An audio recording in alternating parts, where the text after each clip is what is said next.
Hi Kathleen, it's Ray Cassidy from the course on Tuesday, just following up what we sort of began to discuss at various points during the day. Search there for Wholefoods supplier Carlisle. I've not done any research on these keywords, this is just a guesswork term.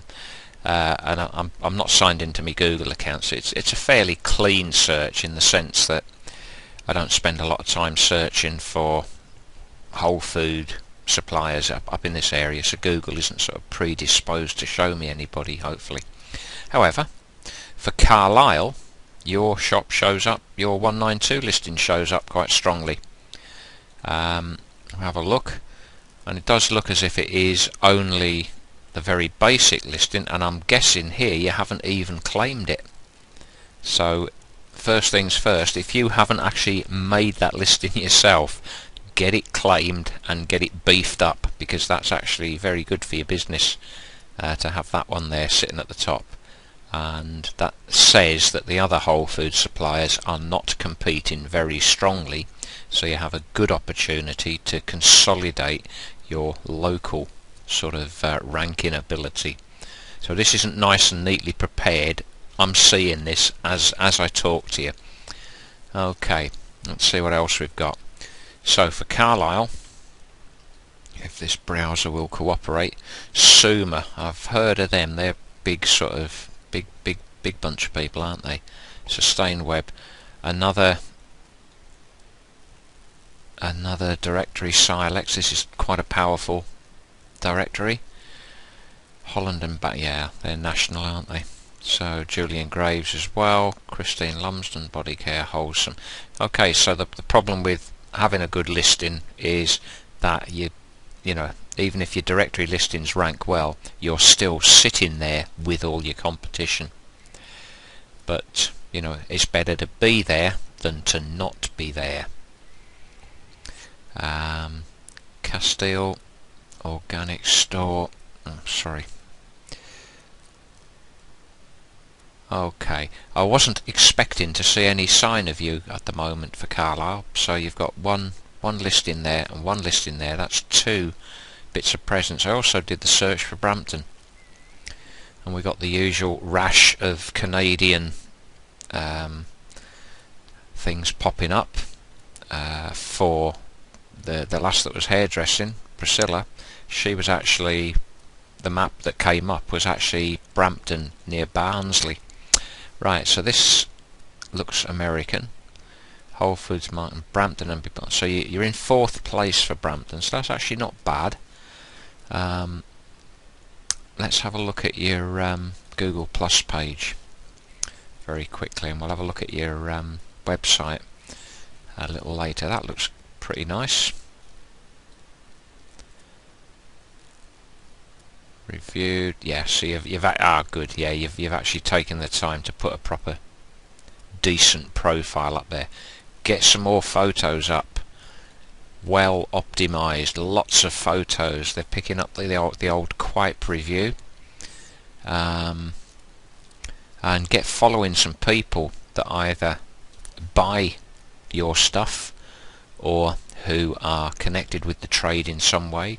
Suppliers, the medical bods, anybody that's got any involvement at all with that process, get them followed, and then you know you're starting to put your web out and start posting some stuff up. Find a way of getting a little bit of material, you know, a new product that comes into the shop, and posting it. Get a system for getting on Facebook, Twitter, Google Plus, Instagram, Pinterest, everything. There are ways to do that. Some software that helps you do that, but being systematic about doing that is the first rule. Okay, let's go back. I want to make this fairly short, but it's already, we're up to 4.5 minutes already.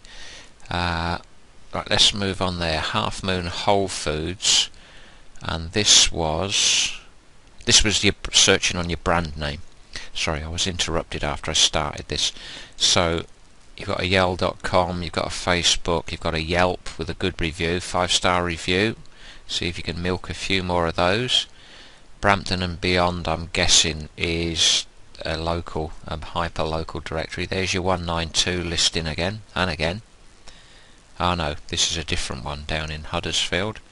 And what I suggest you do is you go through all of these listings for your brand name, and everyone that comes up that isn't you. So if I just go back here, where was it? Not Brampton and beyond, it was this one here. Let's have a look. That 192 listing. Right, so if you get yours claimed and fill in every little bit of data that you can, and put pictures up and put a video up and do all of these little tweaks, there's a better chance of you squeezing the interlopers out. Okay, right, let's have a quick look at the website. It's nice, this. I like it. I do. And nice and clear, these categories. Yeah, so I mean, you know, that's a good front for the e-commerce. Categories, navigation over here.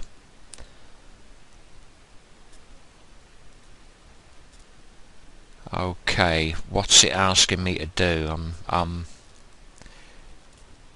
Possibly this is the call, but it's a lot of calls. There's nothing there that jumps out and says do this. There's a checkout, but it's not really telling me to do it. What is it you want these people to do? I presume click on one of those categories there.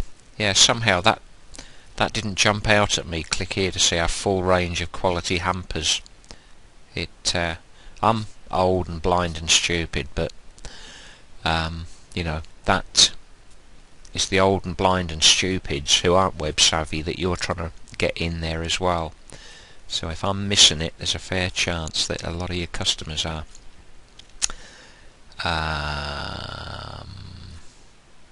We also have them in stock. Okay, what's that? Right, that's good. Decent bit of text down there below the fold. If one of these was a bit more of a, you know, a solid call to action that really, you know, dominates, and it was the main thing you wanted to happen on that page. What's the main I'm guessing hampers are the main thing you're trying to encourage them to come after, but the slider tends to distract from that without actually giving a strong message in itself. You know, they're a nice style thing, but they are, you know, they've been demonstrated as being pretty poor for the SEO side of things and for engagement. Right, so that's looking quite good, and that sounds critical, but this is actually a pretty decent website. Before you start thinking I'm dissing the work that these guys have done for you. It's good looking stuff. Right, I set the diagnosis button off before, and it's looking okay. Nice short URL, Half Moon Wholefoods. Right, gluten-free hampers, health food shop. Okay, so it's not saying where you are, and I'm sure that a big part of your business is getting people through the door, so the location keyword would be useful in there. You're also, you know, about 50% over the top. You know, you're way past that sort of 55-60 character limit, and it's not an exact limit, that, because it all depends exactly how fat the letters are, if you like.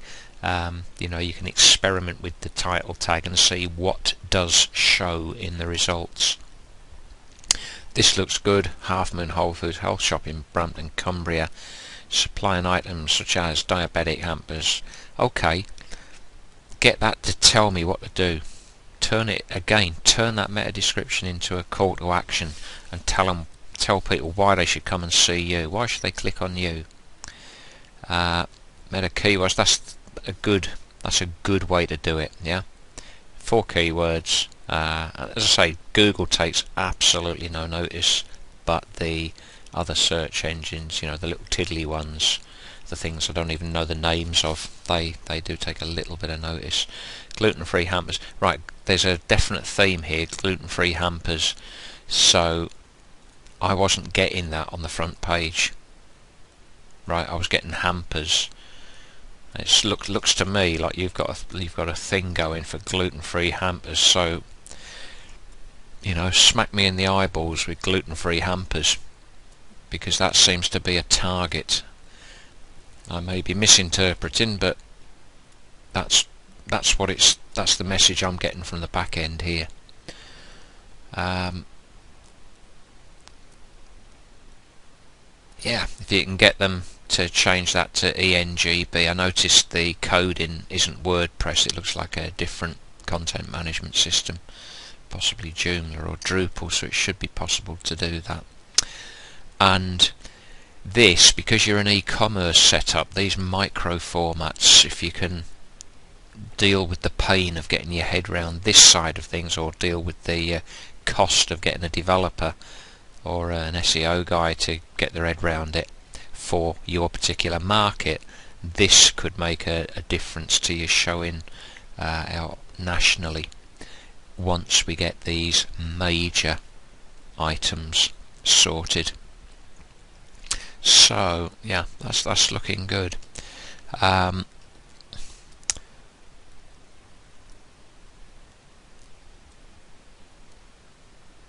I don't instantly recognise which platform you're using, Zencart, but presumably that's sitting in behind something else. So an awful lot of code on the page. There we go, we're into the body there. Navigation. And basically what I'm looking for here is just to get an idea of how much of that page is actually code and how much is actual information. So if it's all code and no info, then that tends to kind of suppress you a wee bit, because even though you don't want to present a visitor to your home page with a great stack, a wall of text, okay, this is a nice balance. You could have a little concertina type feature here that has some further information about health food shop to the. Now is that a pop out? No, it takes you through to the other page. Yeah, so that's good. But if you had a little bit more about one of the other key aspects of your shop in that little space there, in a pop out that could expand, then it would give people and the spiders a bit more to chew on once they've been through the obvious eye-catching category panels. Yeah, that's not a bad job. So you're already in not a bad position, and for you I think it's more a case of details, and then I would suspect, and I wouldn't know without a pretty solid sort of audit really, I suspect when you get a small amount of on-page tweaking done, and I haven't even looked at the actual category pages and product pages, but I suspect that they'll be reasonable. Once you've got those sorted out, I suspect to get you noticed nationally, it's going to be more about getting backlinks in from lots of other websites to say what a good place this is, because that's a classy website, that. Okay, that's enough for now. I'll stop there.